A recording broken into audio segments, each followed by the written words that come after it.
Saudações, caríssimos amigos do Convergere. Sejam todos bem-vindos a mais um episódio. Eu sou o Bruno, vosso anfitrião, e à minha distância por EAD está o Rodrigo. Pois é, EAD. E aí? Isso porque a gente não é EAD, a gente só está AD.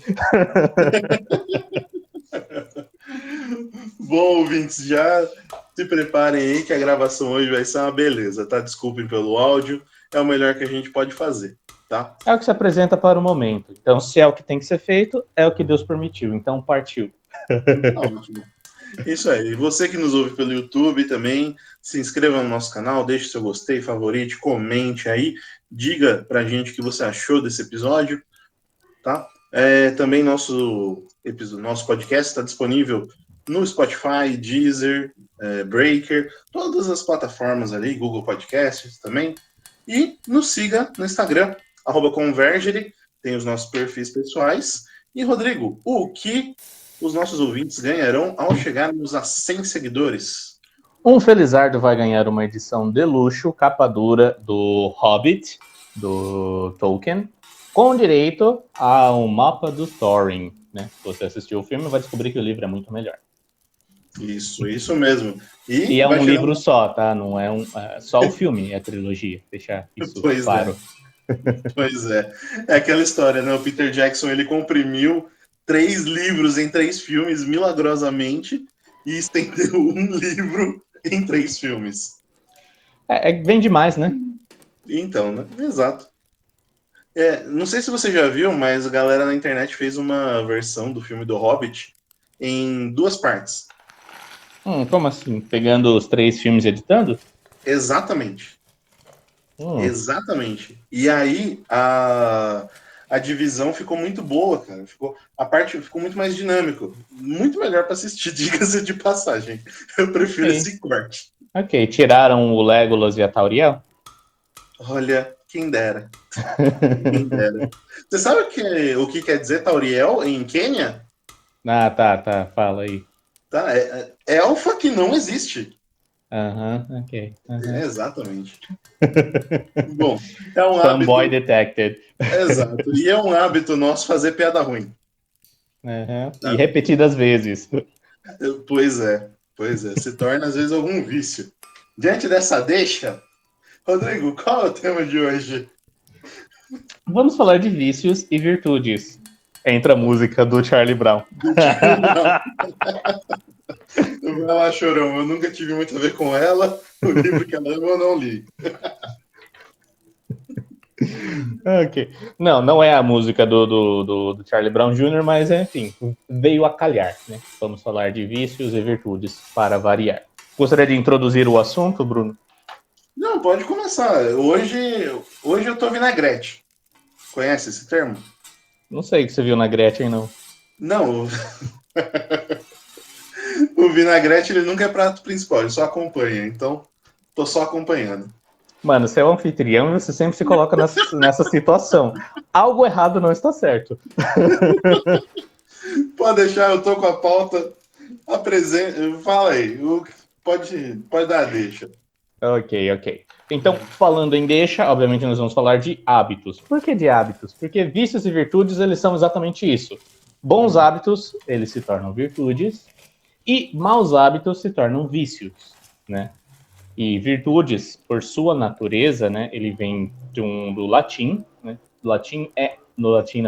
Do grego antes, do grego areté, né? Que areté, basicamente, a gente pode traduzir numa forma bem a grosso modo, é excelência.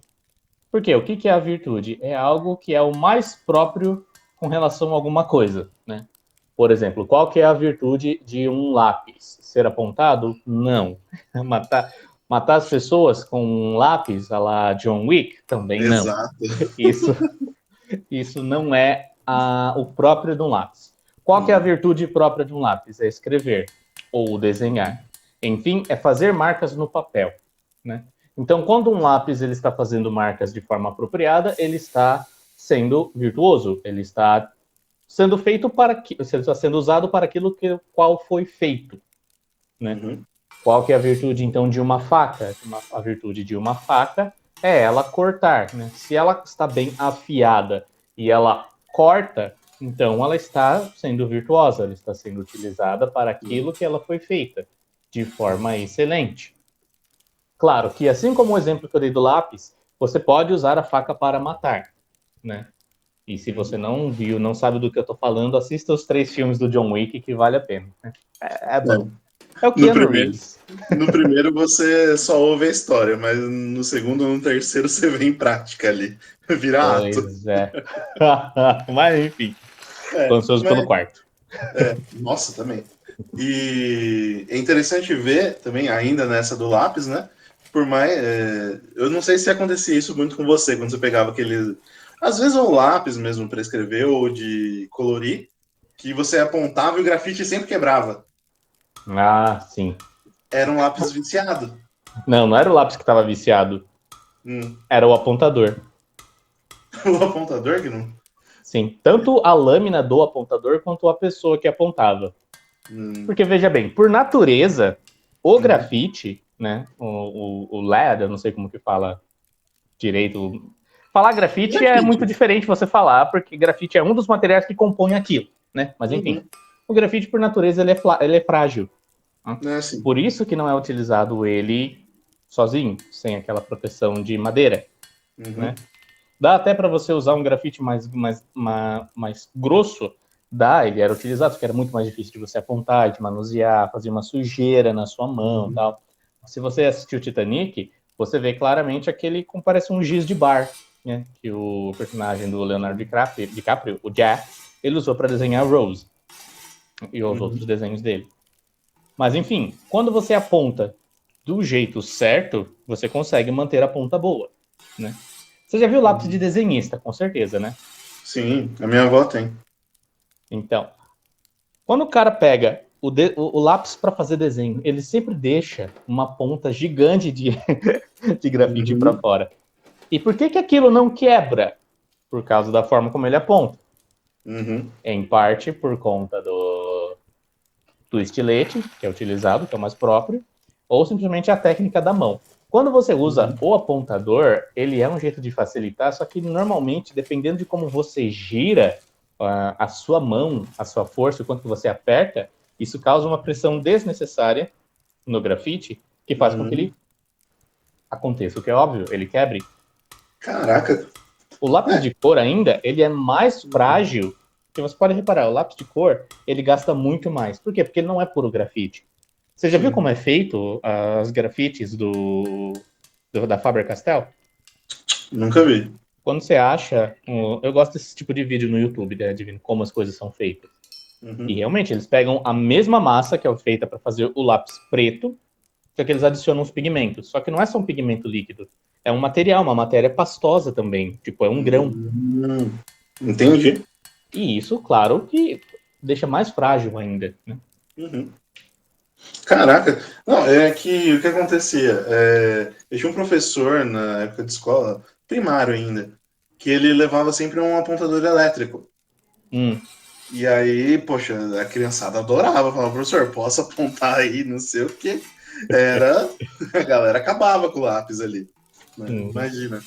E aí, o que acontecia? Chegava lá e quando colocava, porque era só você colocar, não precisava nem fazer muita força nele, né? Porque senão ele acabava rapidinho. Você colocava, e às vezes o grafite saía mesmo quebrar, a ponta saía inteira ali, só do grafite. O professor mesmo falava que o lápis era viciado. Era um lápis viciado, um lápis corrompido. Ok, corrompido, mas não necessariamente viciado, né? Por que corrompido e não necessariamente viciado? O que é um dado viciado, Bruno? É um dado que sempre dá o mesmo número. Isso. E não é a música da Legião Urbana, nem o dado que fizeram com você. Como normalmente eles viciam um dado? Com alguma trapaça, alguma coisa interna dentro ali, coloca um peso do lado que tem que cair. Às vezes nem precisa, sabia? Só se você quer que caia sempre 6, basta você aquecer um pouco mais, se for um dado de plástico, o lado do 1. Caraca, eu nunca jogo RPG com você, cara. Você vai ficar fazendo isso com os dados. Não, mano, não. Tipo, tem um jeito de colocar um peso e tem esse jeito mais simples. Porque sim, eu aprendi com o pessoal que joga RPG. O cara vai pegar o D20 lá e ficar esfregando na mão até aquecer a ponta do outro lado. Não, mas não é aquecer esse pouquinho não, filho. Eu sei. Mas enfim, isso altera o ponto de balanço. Ele Entendi. está viciado no sentido que ele sempre cai um lado só. E qual que é a virtude do dado? Cair várias faces diferentes, Sim. né? Mas ele está corrompido. Corrompido não é sinônimo de viciado. Sim, palavras diferentes, senão significados diferentes. Isso. Mas, enfim, estávamos falando de virtudes. Vamos entrar, então, um pouco nos vícios.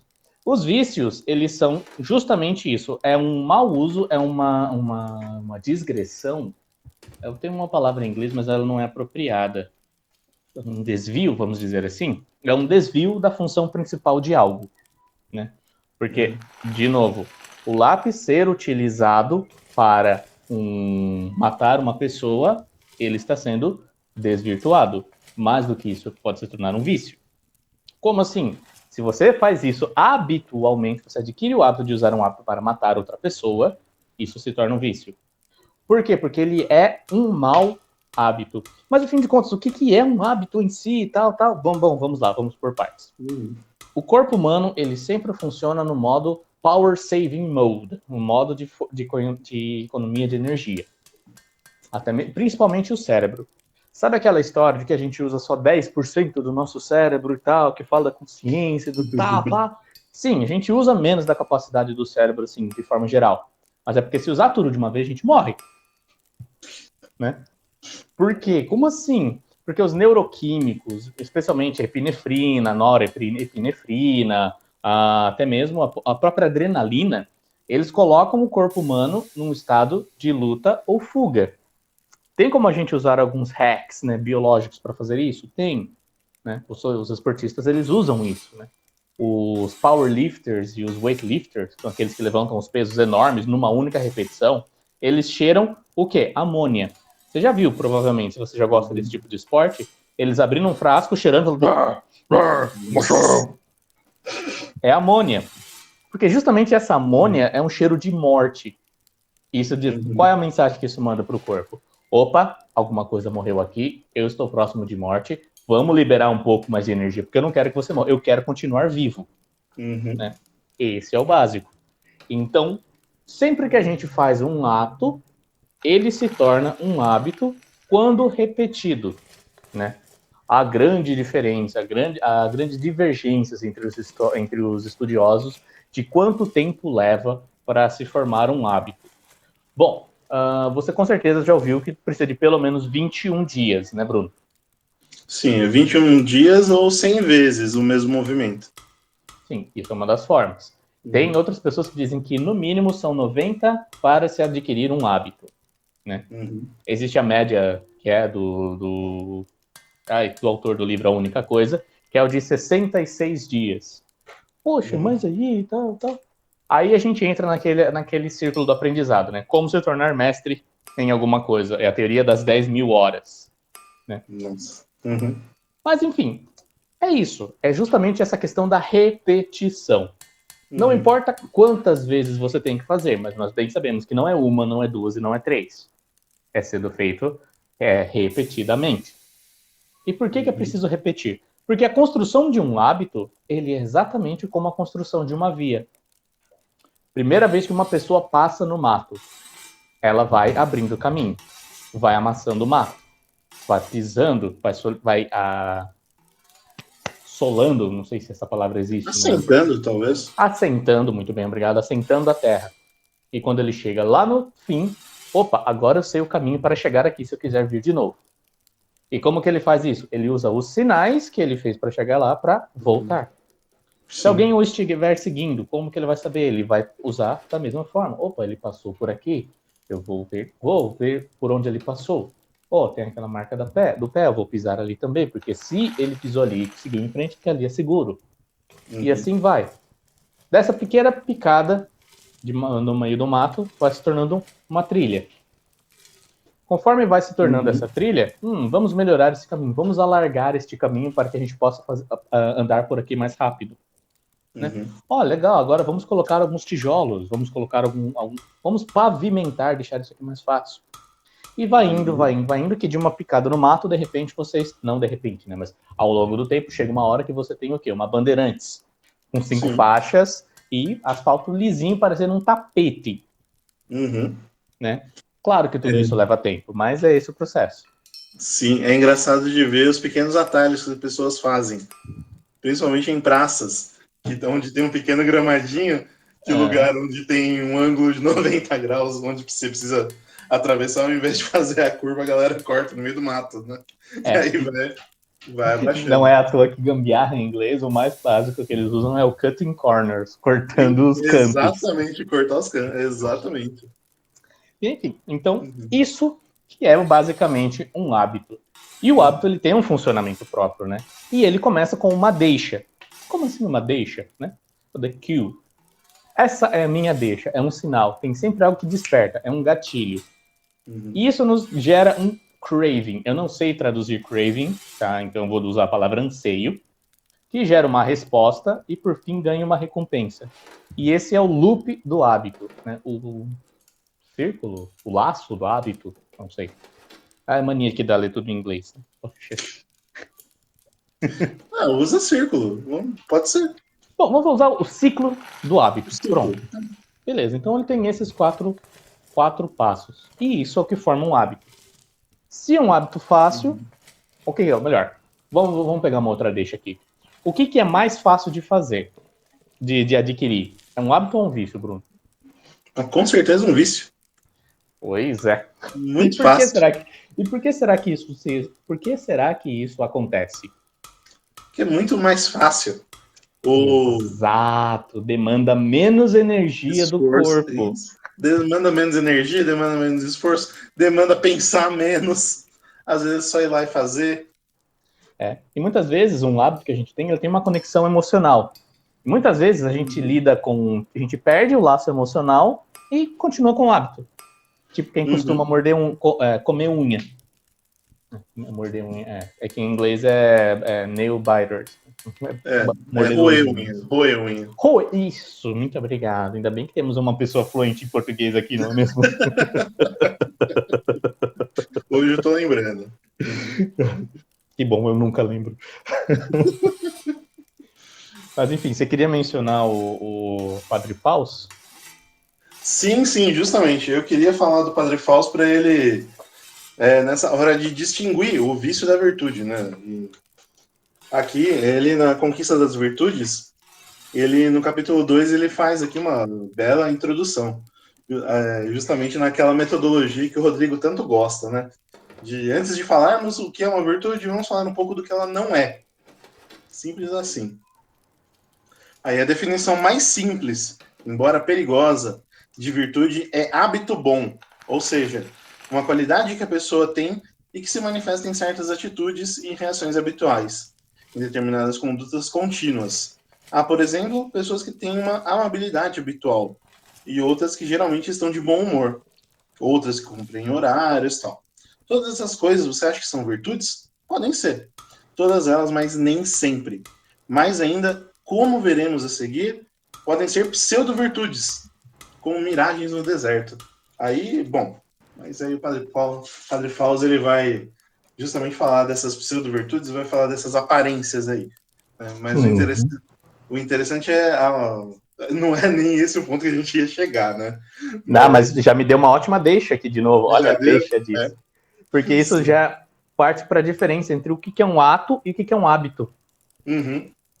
Justamente. E só concluindo essa questão que o Rodrigo falou, dessa coisa mais fácil, normalmente o vício ele tem um resultado muito rápido também. Então ele motiva você ficar atraído pelo resultado rápido dele. Poxa, então quero dinheiro rápido. Vou trabalhar para conquistar o dinheiro ou vou roubar um banco?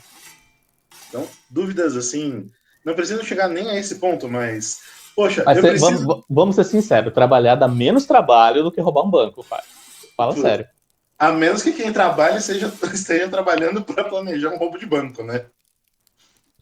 Ainda assim, velho, dá muito mais trabalho. De qualquer maneira, também vamos pensar, poxa, eu preciso fazer o contorno dessa praça. Eu vou pela parte pavimentada ou eu vou cortar esses 3 passos na grama? Né? Que é justamente onde que faz aquele novo caminho, né? O cortando os cantos, né? Como dizem em inglês. Pois é, cutting corners. Uhum. Então, vamos já para a parte 2? Parte 2, qual que é a diferença entre ato e hábito, Bruno? Ato e hábito.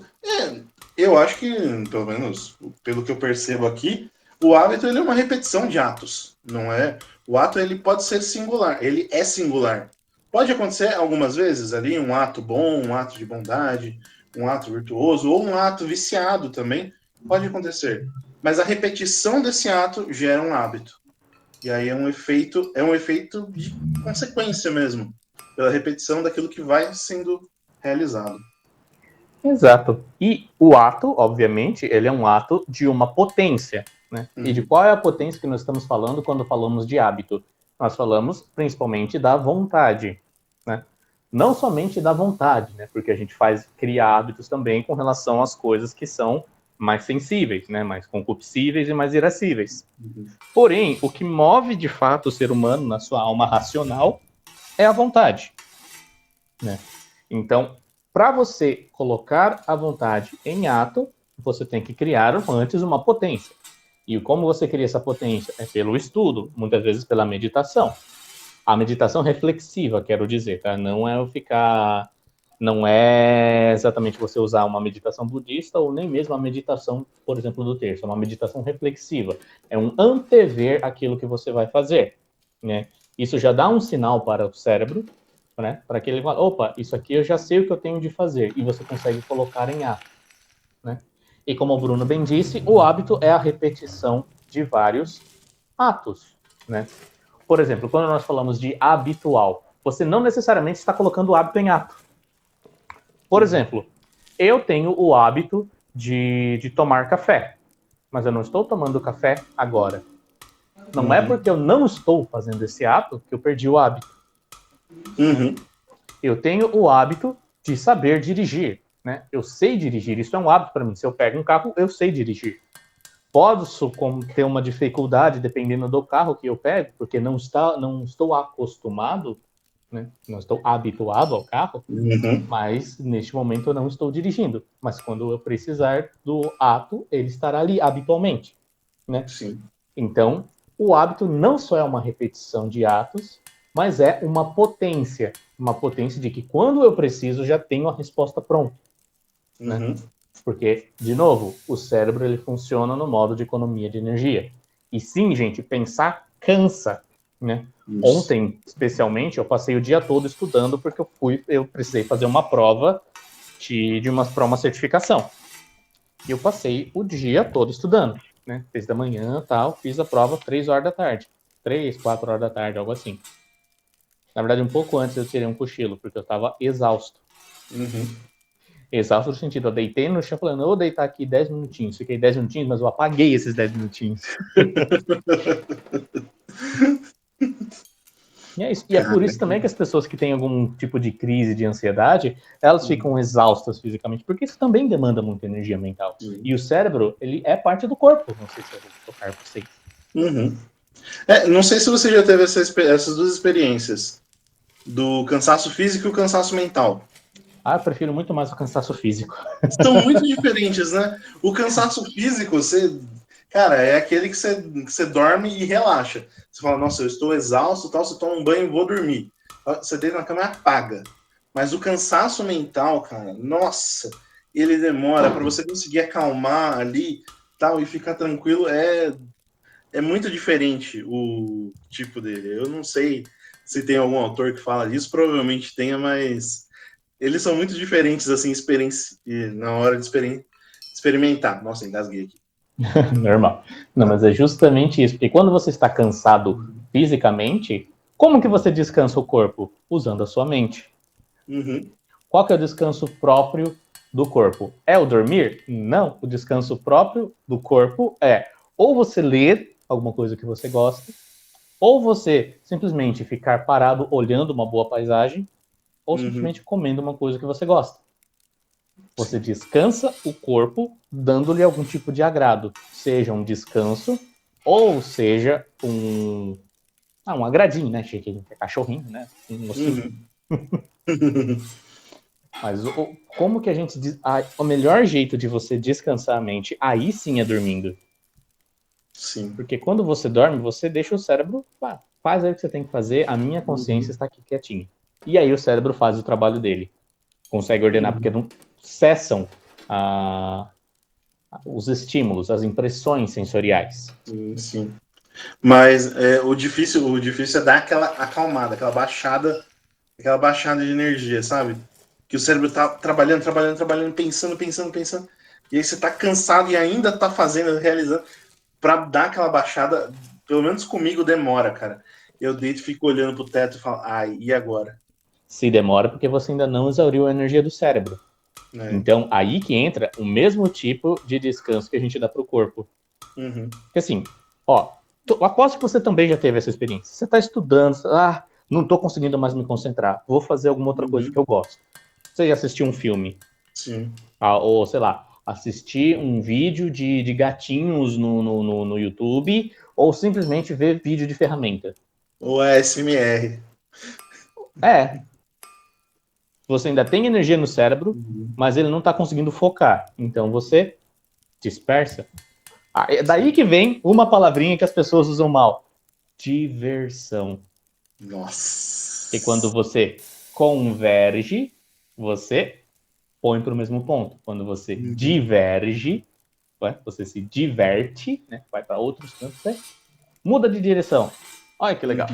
Então, a verdadeira diversão é um descanso tanto para o corpo quanto para o cérebro, né? Para a mente. É o entretenimento, entreter. Exatamente. E é isso aí. Então, quando a gente fala de hábito e hábito, então, nós estamos mexendo com o nosso amigo vontade, nossa potência da alma, vontade. E como que a gente move a vontade, Bruno? Vixe! Tem apenas dois jeitos. Difícil. Ai, ai. Pior que não é difícil mover a vontade. Não, bom, não é. Não mesmo. Assim, mas vamos dividir. Existem 3 vontades dentro do ser humano, tá? Sim, Tem a vontade mais baixa, que é o que a gente chama de faculdade irascível e faculdade concupiscível. Temos a nossa vontade própria, que seria a nossa vontade racional. E nós temos a vontade superior, que, claro, que vamos chamar de vontade divina, né? Porque a vontade divina dispõe tudo aquilo que é para acontecer. Cabe a nós, com a nossa vontade, atender à vontade divina. Porém, a gente é combatido, a gente fica no meio, tem hora que a gente sobe, tem hora que a gente desce. É interessante como eu acho só aqui. Conversa eu e você, tá? Ignora que tem gente ouvindo. Mas o ato de fé entraria nessa terceira vontade, nessa vontade superior, né? Porque é a graça que ilumina a inteligência e chama e convida a vontade a agir. Não necessariamente, não é que você convida a vontade. Assim, o ato de fé exercido, você está colocando em ato uma potência. Isso quer dizer que você já tem uma coisa. E qual que é essa coisa que você tem em potência? A virtude da fé. Né? De que forma funciona a graça? Vamos pensar assim, a graça...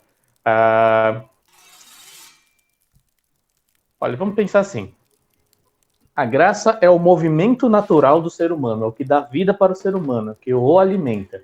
Existem níveis de graça. Tem a graça suficiente, a graça atual, que é ela posta em ato, e a graça suficiente, né? Por que assim? O que é essa graça suficiente? Não sei. Peraí, que eu me perdi um pouco agora nas definições. É suficiente e atual é a mesma. Não são. Não são? Não são. A graça suficiente é o mínimo que você precisa para agir bem. A graça atual, ela ocorre quando... Vamos usar um exemplo. Você está subindo uma ladeira numa cadeira de rodas. Né? Você está lá. e tem um negão forte 4x4 aqui do seu lado. Ele tá ali, é a graça suficiente.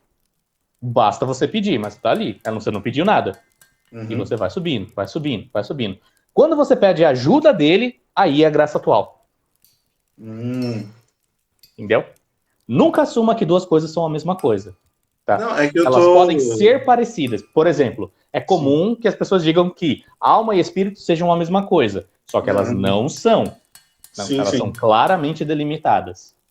Só que, por que costumo dizer que são a mesma coisa? Porque elas são parecidas, a gente não tem ideia clara de como elas são separadas. Porque, veja, até Santa Teresa teve essa dificuldade.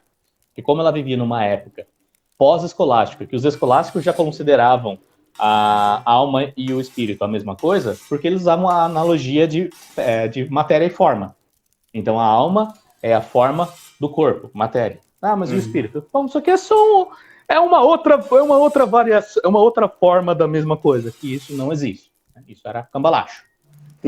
E o próprio Santo Tomás, tá? Não estou falando mal do Santo Tomás, mas ele mesmo faz essa distinção de forma distinta, né? E mesmo São Paulo fala, antes dos escolásticos, escolástico era coisa moderna, era coisa revolucionária, lá no século XIII. Né? Não é o suprassumo. Né? Se você depende só da escolástica, você tá ferrado, você está deixando de lado um monte de coisa. Até o conhecimento que veio depois acaba ficando de lado se você é muito escolástico. E assim... Então tem que ser descolástico. Tem que ser descolástico. Tem que ser despojado, tá ligado, mano? Sim, meio... Coitada da Santa Escolástica, só isso que eu digo. Bom, enfim, essa foi muito ruim. Foi um parêntese grande aqui, tá? Mas a pergunta foi justamente de como mover a vontade, né? Isso. Como que a vontade se move? A vontade ela é movida de duas formas, né?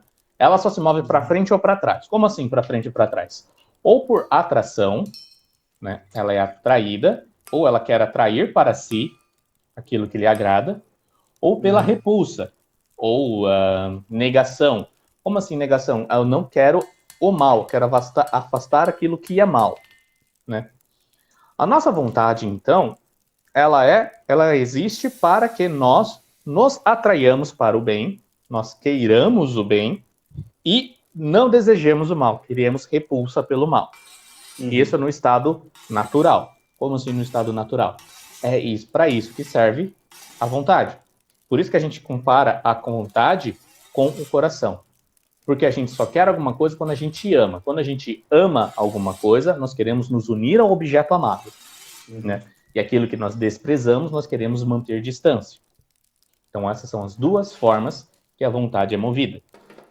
Se na natureza ela é movida, a vontade média, humana, a vontade intelectiva, ela é movida para cima, para coisa boa, para a vontade superior, ou para baixo.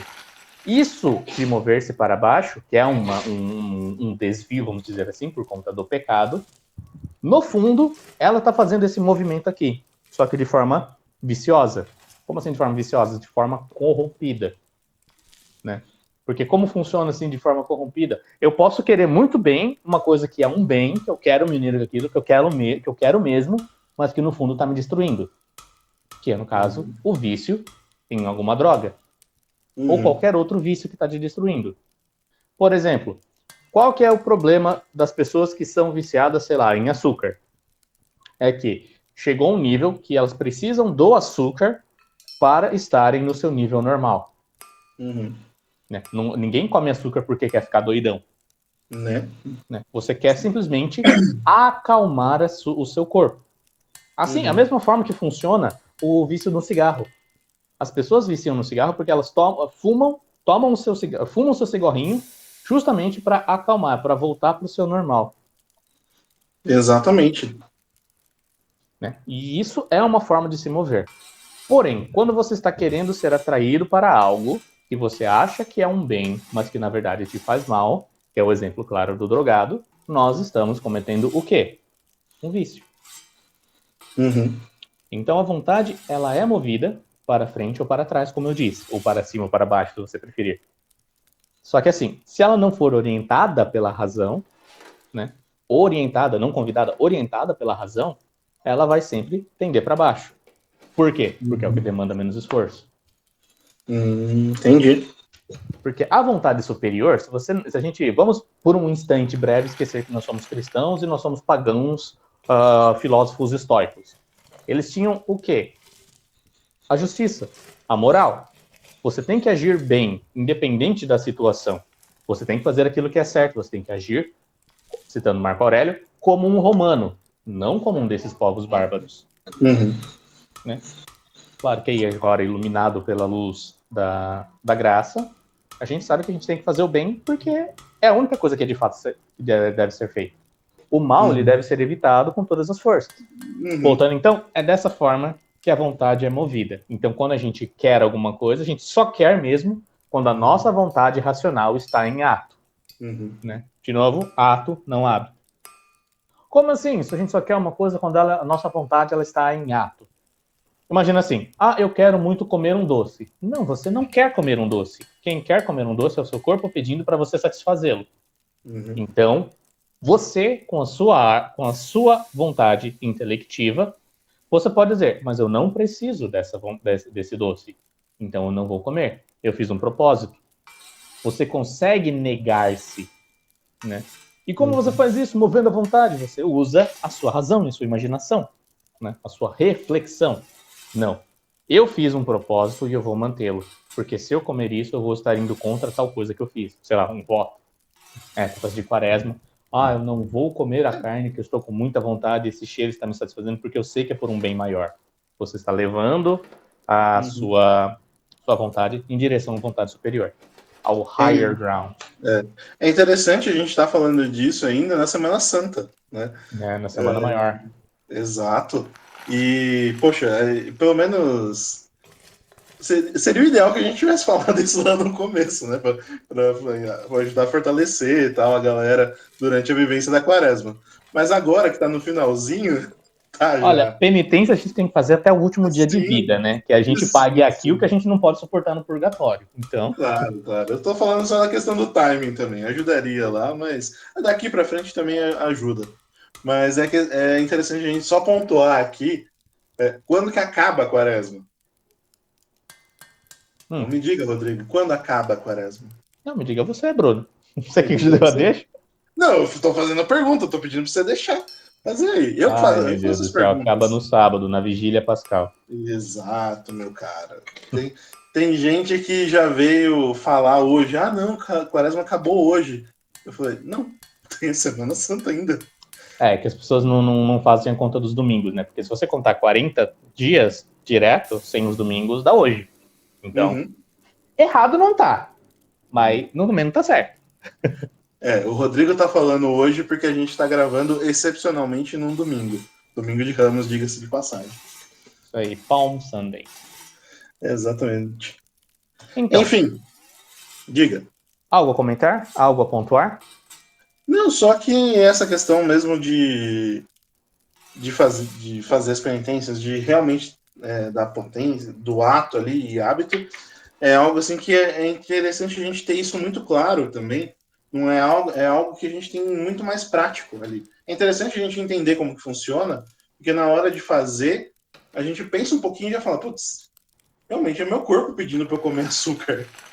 Então, dá para eu ter essa nuance e falar, não, se eu me comprometer a tal coisa, eu vou fazer. Antigamente, na minha paróquia antiga, a galera fala, não precisa fazer jejum. Por que você vai fazer jejum? Deus já fez tanta coisa por você, você vai fazer um jejum pra quê? E eu falo, meu Deus, não tinha... Jesus já fez tanta coisa, porque Deus é empregado. Vá cagar no mato. Enfim, bom. Ok, mas enfim, para terminar aqui então, essa parte 2, eu tinha pensado numa deixa perfeita, mas eu já perdi o time. Acontece. Sim. Na definição que o padre Francisco Fausto deu do livro, ele falou das aparências de virtude, né? Sim, então, das miragens. Nem sempre um ato bom ou um hábito bom. Não existe hábito bom chamado de vício. Então, nisso aí eu discordo um pouco da definição do padre Fausto. Por quê? Vamos usar o exemplo. Já assistiu aquele filme 12 Homens e um Segredo? Sim. Se você olhar ali, eles estão cheios de bons, entre aspas, hábitos, né? Eles tem treino, eles sabem se manter, né? O Brad Pitt não para de comer, mas tudo bem, né? E eles conseguem fazer coisas maravilhosas, só que eles estão indo roubar um cassino, né? Então, o que eles têm ali de hábito bom não é um hábito bom, é um hábito vicioso, um hábito corrompido. Sim. Então, é um vício, de certa forma, já. Né? Claro que não é um vício necessariamente, porque está ordenado. Né? Está ordenado para uma coisa ruim? Sim. Então, ele está corrompido, não necessariamente vicioso. Só dando um pouquinho indo além daquilo que o Padre Fausto fala, ele vai falando desses tipos das miragens, né? Então ele separa em quatro tipos. Né? As virtudes com aspas, vaidosas. Aí o segundo, os hábitos rotineiros. Terceiro, as inclinações temperamentais. E 4, as virtudes fogueira. Aí, esse que você fala realmente dos 12 homens do segredo, ele entra dentro do primeiro tipo, as virtudes vaidosas. Por quê? Ele aqui separa em 3 ainda: virtudes vitrine, virtudes espelho. Não, só 2, A e B. Virtudes vitrine e virtudes espelho. Porque são justamente essas virtudes que falam, que são aparentam só para serem vistos. Então, poxa, ele tá sendo isso só para ser notado. Então, o Padre Fausto até cita aqui no Sermão da Montanha: guardai-vos de fazer vossas boas obras diante dos homens, para ser desvistos por eles. Do contrário, não tereis recompensa junto do vosso Pai que está no céu. Então, aí ele vai falando, né, justamente desses tipos de virtudes. Aí os hábitos rotineiros também, ele separa. Inclinações temperamentais, né, aí a gente volta para força do ódio lá, que a gente... E as virtudes fogueira que ele diz são aquelas... aquelas que acendem a fogueira. Por que elas são virtudes fogueira? Porque elas acendem essa fogueira das paixões. Então, é o motivo do melancólico, da nossa diferença de melancólico. Eu sou muito... Parece que o Bruno é muito ativo, não sei o quê, mas é emotividade, não é realmente uma ação. Então, é impulsionado por essa chama da emotividade. Aí o Padre Fausto, ele distingue isso das virtudes mesmo, né? Dentro da nomenclatura dele. Isso aí. Então, nós já falamos do que são hábitos, diferença de hábitos e atos, e já falamos, inclusive, então, do que é uma verdadeira virtude. Vamos falar, então, agora da parte prática. Como que a gente cria esses bons hábitos a fim de ter virtudes? E isso foram só 46 minutos, tá? Com a graça do bom Deus. Também estou monitorando, porque hoje é domingo, né? Quero estimar um filminho e comer minha batata recheada de janta. Isso aí. Então, quando nós falamos, então, de hábitos, a gente não está falando necessariamente de virtudes aqui, tá bom? Estamos falando apenas de hábitos, tá? Daqui a pouco eu vou falar dos hábitos como virtudes, né? Vamos lá. O hábito, então, como nós falamos, ele tem 4 estágios, que é a deixa, o anseio, a resposta e a recompensa, né? Então, qual que é a deixa? É algum sinal, é algo que desperta. Por exemplo, tem vezes que eu estou trabalhando e que eu esqueço até de comer, né? Porque ali eu estou concentrado. Mas tem vezes que eu estou ali trabalhando sem ter nenhum interesse, estou de boa, sinto um cheiro agradável e aquilo me dá fome, né? Então, o que é esse? Qual que foi a deixa? É esse cheiro, um cheiro bom que eu senti, um cheiro agradável. Qual que foi o anseio? Opa, me deu fome. Então, aqui nós temos a primeira parte do hábito. É a parte do problema. Só que é natural do nosso cérebro, né? A gente sempre... É natural, mas não quer dizer que seja sempre que aconteça. Quer ver um problema e buscar a solução. Qual que é a resposta que eu dou, então? Eu acho que eu vou levantar e eu vou na cozinha pegar uma bolacha. Né? Então, você levanta da sua cadeira, vai... Caso eu, né? Eu levanto da minha cadeira, pego uma bolacha, sou paulista, então é bolacha. Pego a bolacha, como ela. E eu tenho a recompensa. Qual que é a recompensa? Eu estou satisfeito, porque eu comi a bolacha. Simples assim. Existem outros tipos de hábitos, obviamente, né? Eu estou... deu aquela vontadezinha. Faz tempo que eu não tomo um café. Daí eu penso, poxa vida, me deu uma vontade agora de tomar café? Então, qual foi a deixa? Eu lembrei do café. Qual que foi o craving? Rodrigo, uma vontade. Oi. eu tava vendo aqui, aproveitei esses 2 segundos aqui para ver o craving. Tem lugar que traduz como fissura, porque a definição dele é um forte desejo. Né? Então, forte desejo, porque fissura é usado realmente quando é droga. Né? Então...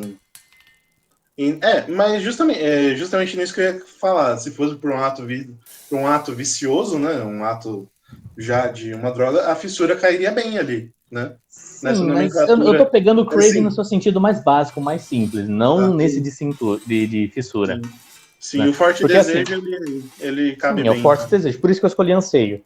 Né? Uhum. Porque assim, tem vezes que eu fico craving, I crave for the presence of my wife. Né? Uhum. Mas isso não fico fissurado, tipo, não chego, né? Fico, sacou? Uhum. Mas dá aquela Então, forte vontade de, cara, eu preciso disso. Uhum. Por isso que é anseio. Mas enfim. É. Eu vou usar craving, você que está nos ouvindo, você usa o que você O quiser. forte desejo. Bom, o ouvinte que escolhe aí. Tá, me dá vontade, pronto. Dá vontade de tomar um café. Né? Pode ter outro tipo de kill, né? Vou falar de kill também agora. Deixa. Qual outro deixa? Sentir o cheiro do café. Sentir sonolento. Opa, já deu hora, preciso levantar, fazer uma pausa. Qualquer uma dessas coisas tem a deixa e que dá a vontade. Qual que é a vontade que dá? Dá a vontade de matar, não, de tomar o café. E qual que é a sua resposta a isso? A minha resposta a isso é levantar. E se tiver um café, eu só me sirvo, senão eu faço um café.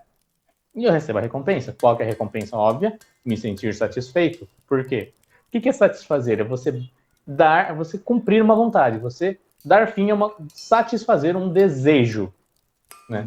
Então, tem algo que é devido. Eu devo me satisfazer. Tem aquela vontade, se eu não satisfaço, a vontade cresce. Simples assim. E é assim que um hábito é formado. Né? Se você faz isso tudo no automático, ladeira abaixo, sem pôr nada da sua vontade superior, pode criar um vício, né? Que é um mau hábito. Né? Vício aqui no sentido mais geral, não de oposto de virtude. Agora, como eu faço então para criar bons hábitos? Analisando exatamente esse ciclo e aplicando a nosso favor. E de que forma a gente aplica essas coisas ao nosso favor? A gente pode aplicar a observação exatamente do problema, da deixa e do anseio, do craving, do forte desejo, da fissura, da vontade, disso aí tudo. Por quê? Quando você consegue, inclusive, utilizar as próprias faltas a seu favor. Porque assim, eu sei que determinada coisa me dá gatilho. Se a tal coisa me dá gatilho, eu já corro dela. Simples assim. Né? Ninguém pode ir na academia e ninguém pode ir na praia, porque lá tem mulher imodesta. Sim, se você sabe que você vai olhar e que você vai fazer coisa errada depois, não vai. Né? Simples assim. Não quer dizer que isso se aplique para todo mundo, então ninguém pode ir nunca para academia. Aí que tá outra questão. Se você é um adolescentezinho, solteiro, que tá com testosterona a 1000, é bom você evitar uma academia nos horários mais cheios onde vai as mulherzinhas, né? Que o corpo vai. Porém, se você sabe que você olha para esses lugares, vai para um canto onde tem menos mulheres e você pode olhar para o chão. E, de quebra, isso já é mais propício para os homens. Vai para os pesos livres, meu filho.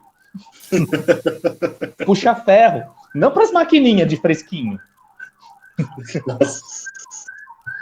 Velho. Absurdo. Não é absurdo. Eu tô falando sério, porque no canto ali, por exemplo, na academia que eu vou quando não tá na fase vermelha, eu fico atrás de um pilar. Simples. Porque é um lugar menos concorrido, dá pra eu catar meus pesos, eu fico ali. Né? Quem enche o saco, recebe aquela minha olhada, porque você imagina eu com a minha cara de ruim normal, multiplicada por 100 porque eu tô fazendo força. Teve uma vez que eu me olhei no espelho durante o exercício e falei, caramba, se eu tivesse com aquelas máscaras que parecem uma caveira, Nossa. eu teria medo. Mas enfim, então isso é uma deixa, né? Você evita essa deixa, ou você usa ela a seu favor, né? Porque você já é esperto. Outra forma, né? Você pode pegar os exemplos do James Clear no seu livro Hábitos Atômicos, né? Que é criar micro-hábitos. Como assim micro-hábitos? Você reduz o hábito que você quer fazer, vê qual é todo o procedimento e você foca na primeira ação. Porque vamos ao exemplo de ir à academia, por exemplo. Eu duvido que a pessoa vá para a academia porque ela tem vontade, ela tem uma necessidade doida de levantar peso. Né? Pode ter uns doidos? Pode, mas não. Depois de um dia de trabalho, normalmente, fala, caramba, não, eu vou para casa. Ela vai contrariada na força do ódio. Beleza. Então, qual é o jeito de dar um trick no cérebro, dar esse gatilho? É você já sair de casa com as roupas da academia na bolsa. Né? Ou você focar em colocar as roupas da academia na bolsa. Simples. Esse foi o micro hábito. Não demora nem 2 segundos para fazer. A decisão não, né? O hábito em si, 2 minutos. Eu quero criar o hábito de sair para correr todos os dias. Aqui eu estou citando exemplos do livro. Tá? Então, o que eu vou me concentrar? Em colocar os tênis, a roupa de ginástica, sair de casa e trancar a porta. E isso que é o foco. Porque uma vez começar, o grande problema das ações é o começar. Depois que começa, depois que engata, vai. Né? Não é à toa que a primeira marcha de um carro ela é a mais forte. Porque depois que engata, vai. Exatamente. E simples assim. E vai dividindo em poucas partes e vai aumentando aos poucos, de maneira progressiva. Né? Mesma coisa. Mesma coisa que você vai na academia. Vou começar levantando um peso X, sei lá, 8 quilos no halter. Daí na semana seguinte, deixa eu pôr 9. E vai subindo. Progressão. Por que a progressão? Porque a progressão vai tornando primeiro mais fácil e dá uma continuidade. Conforme vai se repetindo, até mesmo o fato de aumentar, ele já se torna mais fácil. Eu não tenho o hábito de ler, então vou ler 2 páginas. Beleza, li 2 páginas. Estou com tempo, não estou cansado, vou ler mais 2. Amanhã vou ler 4 páginas. E por aí vai. E você vai crescendo. Então, nesse progressivo, né, nesse crescimento progressivo, forma-se um hábito bom, dividindo na sua parte mais fácil. Né? E muitas vezes, vamos entender assim, não vai aparecer melhora significativa na primeira vez que você fizer alguma coisa. Né? Porque, por exemplo, toda vez que alguém vê uma pessoa de sucesso, pensa, nossa, essa pessoa estourou. Né? Só que você vê a pontinha do iceberg, não viu toda a preparação. No outro podcast, se não me engano, eu citei o Michael Phelps. Ou se não foi no podcast, foi nas minhas lives de manhã no Instagram. O Michael Phelps, ele fez o treinamento dele todo santo dia, né? 7 dias por semana, né? Desde os 11 anos de idade. E ele chegou na Olimpíada e ele ganhou. Por quê? Porque ele já sabia tanto o que ele tinha que fazer que ele já memorizava, não só memorizava, ele mentalizava, ele sabia exatamente o tipo de movimento que ele ia fazer e ele fazia. E isso levava à perfeição. Simples assim. Teve um exemplo, citado também pelo James Clear, que ele tinha uma equipe francesa de ciclismo que o sonho deles era ganhar o Tour de France, que é a maior competição de ciclismo da França. E eles tentaram isso basicamente durante 100 anos. Acho que se conseguiram ir para o Tour de France, acho que 1 ou 2. E colecionavam uma sucessão de fracassos. Daí chegou um cara mágico lá, super top, zica das galáxias, para não falar um palavrão, que ele fez vários pequenos ajustes. Qual o primeiro ajuste que ele fez? Bom, o primeiro ajuste que ele fez foi tornar a vida dos competidores mais fácil. Como? Bom, deixou mais confortável o banco da bicicleta. Ele percebeu que a roupa de quem participava de competições indoor, né, como que eu falo indoor em português, Bruno? Eu acho que o termo indoor a galera já conhece. Então, bicicleta indoor, que é em pista, lugar coberto, beleza. A roupa era mais fácil de usar e criava menos resistência ao ar. Então, ele começou a treinar esse pessoal que era de outdoor, de fora, ao ar livre, com essas mesmas roupas. Ele chamou um médico cirurgião para ensinar eles a lavar melhor a mão, lavar de forma correta, porque daí eles evitariam ficar doentes. Ele mudou o tipo de gel de massagem que era utilizado para melhorar e deixar mais efetivo a recuperação após os treinos. E daí o que aconteceu? Depois de um X tempo, eles conseguiram 5 títulos, se não me engano, Nossa. do Tour de France. Deu certo. Exato, só que assim, é aquele momento. Vai de pouquinho em pouquinho, dá um momento que cresce exponencialmente. Né? É o clássico do ficar melhor 1% em 1% por dia.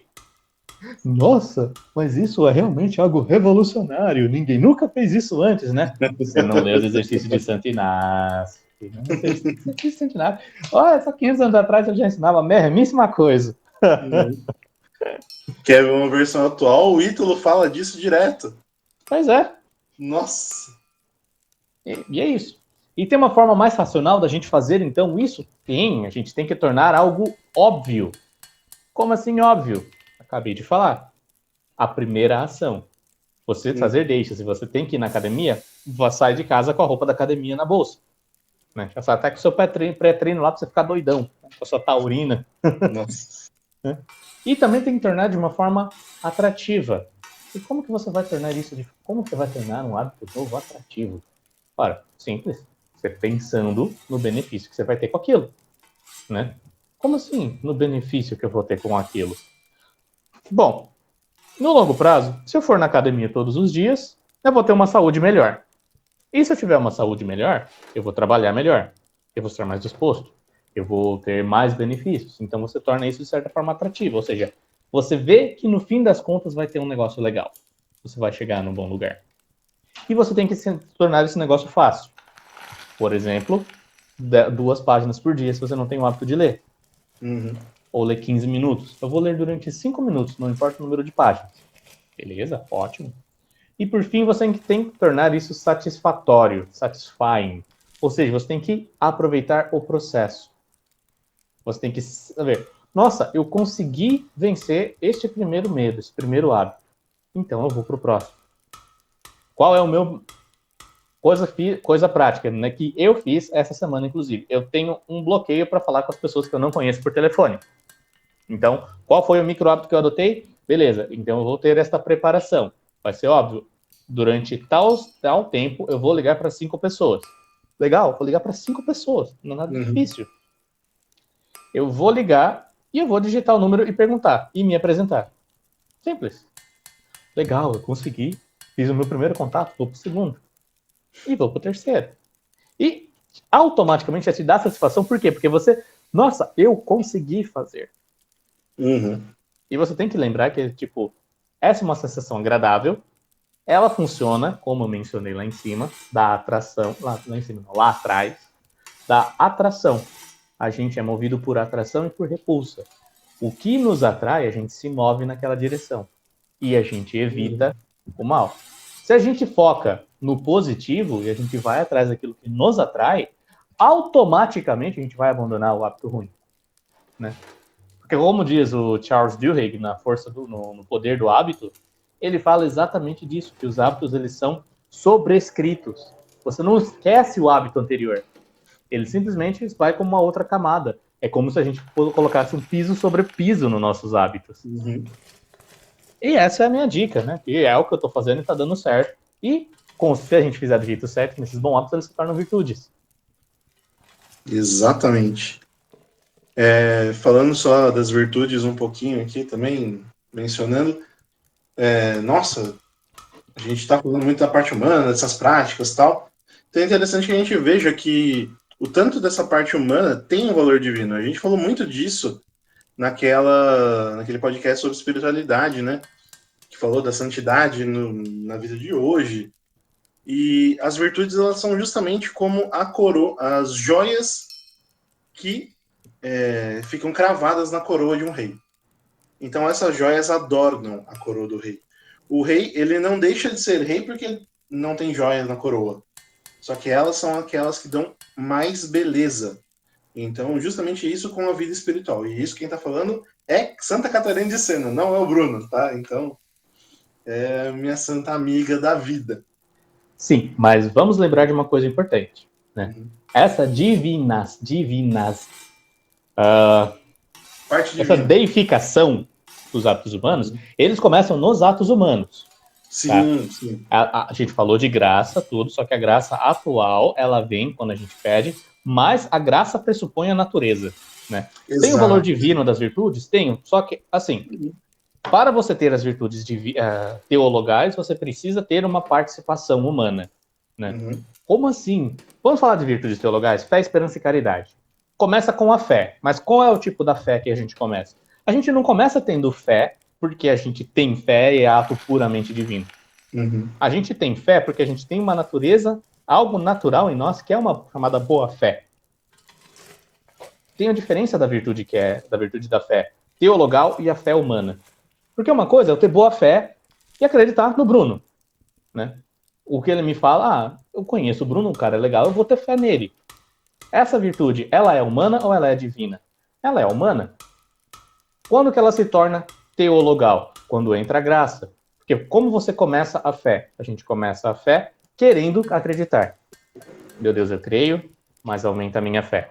Quando eu digo, meu Deus, eu creio, mas aumenta a minha fé, ou faço os atos de fé, como a gente mencionou lá em cima, a gente está colocando o nosso ato humano, a gente está apresentando o nosso humano, e a cobertura vem da graça de Deus. E ela pode vir ou não, porque a gente não demanda graça, a gente não manda na graça.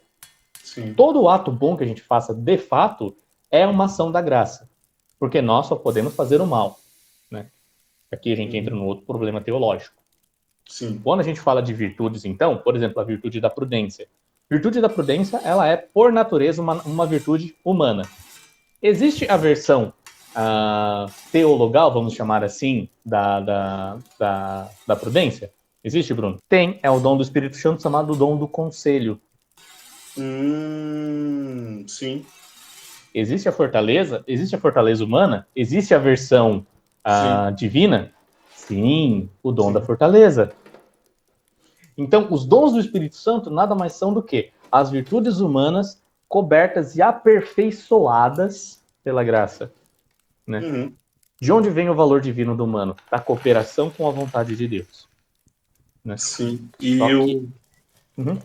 o ponto que eu falava das joias da coroa é que Santa Catarina de Sena, ela fala da questão da santidade, né? Ela fala dos perfeitos e dos perfeitíssimos, né?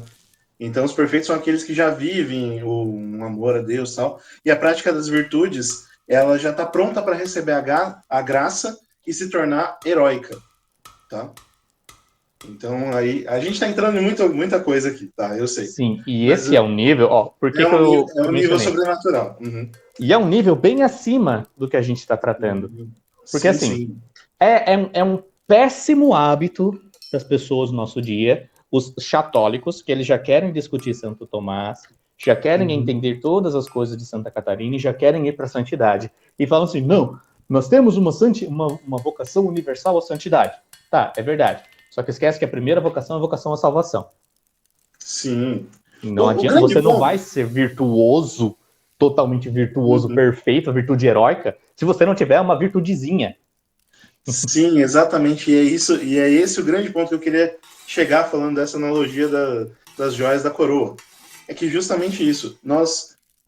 As pessoas veem aquela coroa bonita, linda da santidade, tal, e aí querem que essa coroa caia do céu, já prontinha, já cai na cabeça e você já assunto aos céus. Não. Pelo contrário. Seja assunto aos céus. Já acha que é assim. Então, já vai dessa maneira. Mas o que acontece? Justamente tem que ser feito aos poucos. E é isso o que Santa Catarina vai falando, justamente. Você está buscando ter a coroa, mas antes disso você precisa conquistar essas pedras para que ela seja decorada. Então, cada virtude ela coloca como uma joia ali que você vai conquistando justamente da parte humana. Não é o que seria a figura da joia, da pedra preciosa. Ela é encontrada na natureza, bruta, e você lapida ela para que ela se torne ali o mais bela que ela pode ser. E a partir daí você craveja. Então, A analogia é justamente essa. Você conquista, você torna esse ato, pega esse ato, transforma em hábito, trabalha ele, que a graça vem e leva ele ao grau sobrenatural. Uhum. Então, é E esse o já que a ponto gente que eu queria chegar. enveredou nessa, deixa eu te fazer uma pergunta. Quantas virtudes nós temos que nos esforçar para tornarmos perfeita e até de forma heróica no longo prazo? No longo prazo. No longo prazo, É. pelo menos uma. Não, não é pelo menos uma, é uma. É uma, né? A gente precisa de uma virtude. Por que uma única virtude? Uhum. Porque, olha a coisa boa. Quando você pratica uma virtude, as outras vêm junto. Sim. Não tem como você exercer a prudência sem ser justo, sem ser temperante e sem ser corajoso. Uhum. Não tem como você ser paciente e não ser manso. As virtudes, elas sempre vêm juntas, e essa que é a grande beleza. Por isso que a gente foca em criar virtudes, e especialmente nos conselhos de Santo Inácio, é justamente pegar o nosso defeito dominante. Uhum. Porque ele é o que causa mais mal. Se a gente contorna ele, todo o resto vem. Uhum. E isso é isso que a gente fala de hábitos. Hábitos Sim. é isso. Não dá para você dizer que você vai começar, de repente, não vou ser a pessoa mais prudente do mundo. Pô, não dá. Isso já é imprudente. Uhum. E o pessoal fala, eu escuto bastante padres falando assim, de uma maneira mais básica, né? Que essa é como a aspas imensas vingança de Deus. Porque ele pega, a vingança dele, o que é? Pegar aquilo que te faz mais mal e falar, não, isso aqui vai ser sua maior virtude. Então, justamente, veja com Santo Agostinho na história da vida dele, nos pecados passados, tudo. Uhum.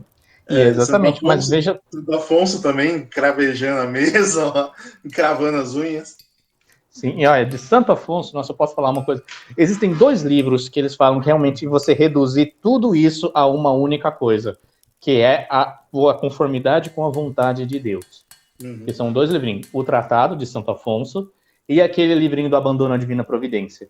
Uhum. Quando você lê ali e você entende exatamente o que é isso, você realmente entende tudo isso que a gente está falando de hábitos. Porque no fim das contas, tudo é para conformar com a vontade de Deus. Uhum. Né? E assim, as pessoas falam, não, nós não podemos nos conformar, e não sei o que lá. Vamos lá, exemplos presentes. Ah, não podemos nos conformar de jeito nenhum com as igrejas fechadas, então nós vamos protestar. De que jeito? Vamos protestar rezando o terço na frente das pessoas que não tem nada a ver com isso. Legal. Muito, muito corajoso e muito efetivo. Vamos pedir a conversão do bispo. Tá, legal. O bispo precisa se converter, né? Legal. Ele proibiu a missa? Não, a missa está acontecendo. Legal, a gente não pode assistir, mas a missa está tendo. Né? Uhum. Lembra que na Revolução Francesa nem missa podia ter. Uhum. E convenhamos, brasileiro é bom. Você sempre consegue dar um migué, gente. Você vai. A gente sempre consegue dar um migué, a gente sempre consegue. Não vai ter missa, mas vai ter distribuição da Eucaristia depois. E não é, vamos corrigir essa frase. Vai ter missa. Porque a missa não é para o ser humano. Não, missa aberta. Missa com os fiéis ou sem os fiéis continua sendo missa. O valor é o mesmo. As pessoas hoje elas estão muito mal acostumadas. As pessoas, aqui, eu vou abrir meu coração.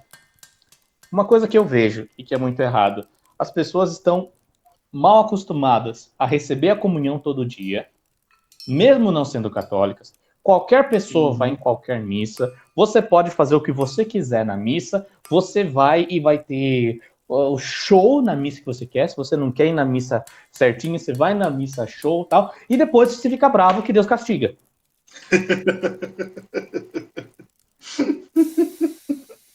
A cara não de dá. cínico do Rodrigo O quê? A sua cara. Eu queria que a galera visse.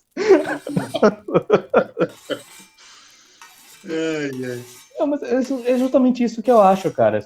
Sinceramente, tipo, a gente pode até tirar da gravação, porque eu só tô abrindo meu coração contigo mesmo. E, velho, eu fico inconformado com isso. Porque, assim, um monte de gente que eu conheço que vai na missa, comunga, não sabe que tá comungando, e de repente, ai meu Deus, agora eu não quero mais, não vou poder receber a comunhão. Pô! Velho, não tem distribuição da Eucaristia, é tudo a mesma coisa, o importante é rezar em casa. Agora tá preso em casa, tá ficando bravo. Então, beleza, tem um monte de gente que eu conheço que é corajoso, que é piedoso, que tá fazendo as coisas certas, tá rezando e tal, beleza. Mas, velho, Deus tá castigando. Isso é castigo de Deus. Se você entende que isso é o que a gente tem que passar, e fim de papo, que só nos cabe rezar e sofrer com paciência, cara, a gente sobrevive. Né? Mesma coisa da crise, da situação financeira, até a questão da Covid. Poxa vida, tudo isso é que Deus permite. Então, se a gente é um mínimo de inteligência, a gente vai entender que a gente está sendo castigado. E que Deus castiga sim, porque Deus é pai. Deus não é vovô. Mas, enfim, escuro. Imagina. Cabe a gente entender esse castigo e que ele seja efetivo, né? Para que justamente quando voltarem as missas abertas aos fiéis, então que realmente seja dado valor a essa missa. E engraçado é que é só no Brasil, o país mais católico, mais piedoso, que as missas estão fechadas sem ninguém, né? Você vê na Europa, principalmente onde está mais socialista, de forma geral, a coisa tá rolando bem. Mas tem Os caras não vão mesmo, né? Tem lugar no Brasil que tá tendo missa aberta. Tem. Mas enfim, ó, o pessoal reclama tanto, estamos numa ditadura. Sim, estamos, de fato. Mas e aí? Então, o que você vai fazer? Eu vou xingar muito no Twitter. Legal. Vai lá, Felipinho. Resolve muito. Tu vai lá, Felipinho, e se Felipinho é neto de alguém, né? Tá louco. E se não pide a cadeira também que não é, né? Enfim, hábitos, práticas. Alguma coisa a mais pra gente... Eu acho que já deu, né? Deu, né? A gente até já fugiu do assunto, a gente falou de mais coisa. Domingo à noite, deu 1h15, com os cortes vai dar 1 hora isso aqui. Então, espero. É isso, né? Bom, crie bons hábitos. Isso. E seja virtuoso. Escolhe uma e vai. Começa pequeno, pequenos atos de virtude, um atrás do outro, e você vai derrubando seus dominós e aos poucos você vai ver que é deslanche. Sim. Dicas de livros, Rodrigo, para esse podcast. Cara, as duas dicas que eu dou claramente, principalmente agora depois do final, é o Tratado da Conformidade com a Vontade de Deus de Santo Afonso, o Abandono à Divina Providência de Jean-Pierre de Caussade, e claro, James Clear, o Hábitos Atômicos, e também o livro A Única Coisa. Claro que esses dois últimos, eles são livros autoajuda, então você tem que fazer um filtro e adicionar a parte filosófica, né? E cristã nela. Agora eu tô no trilingue. Bom, eu faço menção aqui, principalmente para a questão dos vícios. Eu gosto muito do Olhar que Cura, do padre Paulo Ricardo. Ele ajuda você a entender toda a origem ali e tal, dos pecados, e ver de onde que vai tudo. Então, é um bom ponto de princípio, e complemento ele com a Conquista das Virtudes do Padre Fausto. Esse caminho dos dois, eles se conversam muito bem. Eu tenho mais um, peraí. Tem mais um que é muito bom. Eu não terminei de ler, mas ele é muito bom, que é A Medida das Virtudes. Eu tô tentando lembrar o nome do autor. Robert Miali. Isso aí. Cheguei perto, Milani. É M-I-A-L-H-E. Isso mesmo, esse livro mesmo. Tem na Alexandria Católica. Então, só revisando aqui, indicação, A Medida das Virtudes, Robert Miali. Isso aí. Então é isso, sem mais delongas, então, gente, é o que tem por hoje. Domingo à noite também não exige muito da gente. É isso aí, você vai estar ouvindo isso na quarta-feira, eu espero, né? É uma boa quinta, sexta, sábado santos para vocês e um santo domingo de Páscoa também. Um santo tríduo pascal e festejar da sua maneira, né? Então, todos aí tem uma Semana Santa, a Semana Maior. E isso aí, um abraço, fiquem com Deus e até a próxima. Falou, valeu.